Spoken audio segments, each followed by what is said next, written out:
Look at this. Unbelievable. I was up this morning, it's raining. Lunchtime, rain.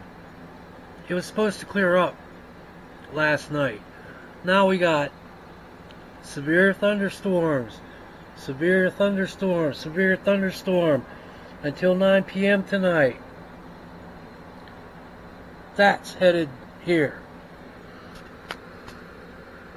Every time I pack and get ready to go for a trip, this is what happens. Every stinking time.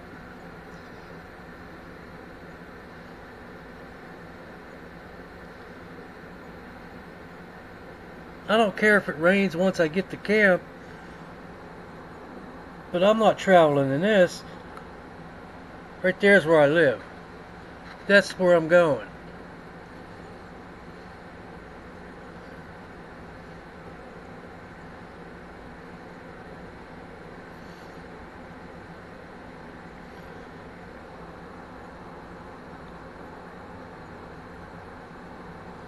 Never fails.